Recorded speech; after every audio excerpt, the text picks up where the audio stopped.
Fazna, Saleem. As my topic for my thesis proposal, PhD thesis proposal, is understanding self-regulated learning in the clinical context. My supervisors are Mayan and Sylvia, who has been very supportive throughout this journey. So basically our topic is we're trying to focus on training doctors to be lifelong learners. As we all know, medical science is a profession which is developing quite fast.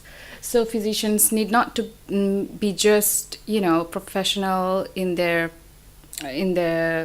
competence, but they also need to be to take responsibility in their professional development, and also, therefore, they need to be lifelong learners, and they have to develop the ability to self-regulate. So that's what we're trying to train the students. The students themselves have to learn early on in their training how to self-regulate and practice lifelong learning.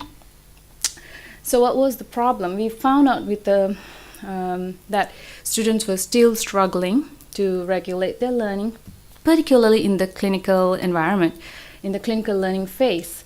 And we actually had a lot of papers and studies that we looked for, and then this was being pointed out.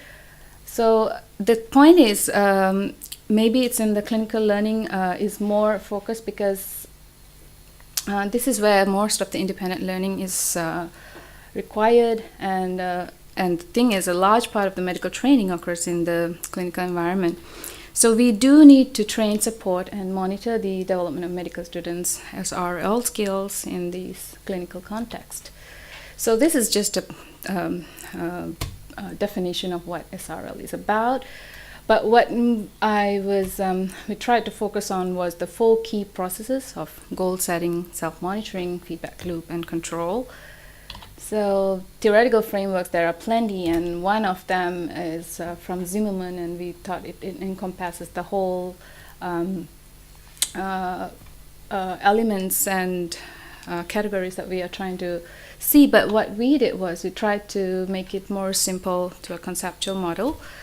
We did use our goal setting, control, feedback loop, and self-monitoring. But then we thought it's also encompasses it throughout these 3 phases, which is also in the literature as forethought, performance, and self-reflection phase. What we added was, because this is adapted to the clinical context, there are some important factors which are the social, contextual, and personal factors. So that is embedded in our conceptual model. So yes, there has been plenty of very good studies done about self-regulated learning. They have shown that there does prove and there is a positive effect on academic performance. But we've seen that even then, most of the studies are done on the preclinical phase. And those, interestingly, we've seen that some of the studies mentioned that even when they are good in SRL skills within the preclinical phase, they still somehow struggle, and they've seen that it does not foster optimal SRL skills. And so we've seen that the adaptation of the SRL strategies is quite challenging for a student. As we mentioned before, maybe the clinical context is quite complex compared to a classroom environment. It's got our personal contextual and social influences. Also, as we mentioned before, it's a lot about independent learning. So yes, we have also seen in the literature there are some curriculum innovations and interventions that they've done even within the clinical context to see the effect on the SRL process. So they've done a bit on reflective learning, portfolios, goal setting exercises, and yes, they have shown that this is there is a positive effect on the skills and maybe knowledge of students, but there's still gaps. And the other thing is there's also the role of coaches and mentors that play a vital role. A lot of literature mentions that.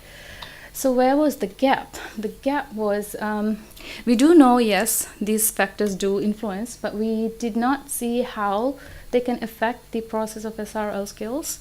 And as I mentioned, they did show that teachers, yes, they play a vital role, but how do they play a vital role? How are the ways in which they can support and monitor their SRL skills? And one important thing was we do not know how they adapt during this transition phase from the preclinical to clinical. That was really missing in the literature. So we wanted to basically identify the challenges of the clinical environment on this transfer of SRL strategies. We did come across 1 or 2 studies that was done in this transition phase, but that was also done as a cross-sectional study. They did not follow as a longitudinal study, so we thought that was something that we could focus on. So what was the aim, our objective? It was to understand the challenges of the clinical environment on the students' transfer and development of SRL strategies. We wanted to identify the influences of these contextual factors in the clinical environment and identify ways to support their learning. So identifying all this, we thought we could really help in designing a supportive environment and ease this transition and therefore improve the SRL skills of the medical trainees in the clinical phase. So this was our first research question. So we wanted to see how does SRL process works in the clinical years for medical students in medical education. We wanted to see a realist review, as in we wanted to see literature, but as to seek an explanatory focus rather than judgmental or summative result. We wanted to see how it works, to what extent, in what circumstances, and in what respect. So basically to determine what works for who, how, and under what circumstances. So once our research question 2, we wanted to do a qualitative study to see that transition that we were talking about. So how do medical students adjust their learning strategies during this transition from preclinical to clinical years? So we wanted to understand what happens during this transition period, how these factors affect them. So our plan is, as we mentioned, it would be a longitudinal study. So students from preclinical phase, we would be following them as they move towards to the clinical phase. So this will be our third research question.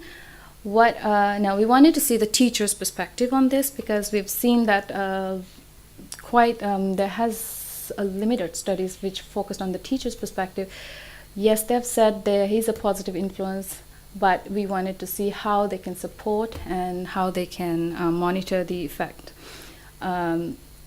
which we found it as an underexplored area. So this was also we thought of doing it as a qualitative study, like a focus group with different clinical teachers, and we wanted to see their point of view on the SRL strategies. So we would be talking about the positive influential factors and negative limiting factors on this SRL process.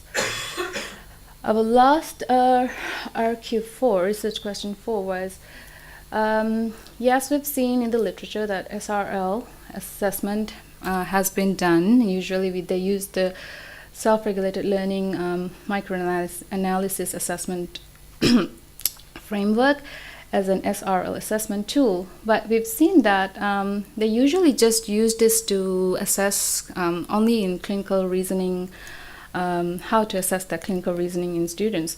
So we want to use it to assess the entire process that we said, forethought, performance, and self-reflective phase of the learning. And we also wanted to see whether this has the potential utility as a formative and diagnostic tool. So to see if it is feasible for teachers to use this tool so that they can identify the struggling students, or maybe once they identify, we would think we could use it as a to remediate struggling students in the clinical phase. So we're still working on it, but the main thing we were thinking of was remediation, maybe with feedback, and then wanted to see whether that actually transferred to their improvement in SRL strategies later in their clinical phase. So basically, this would be our 4 research questions, and I'm early. Yeah.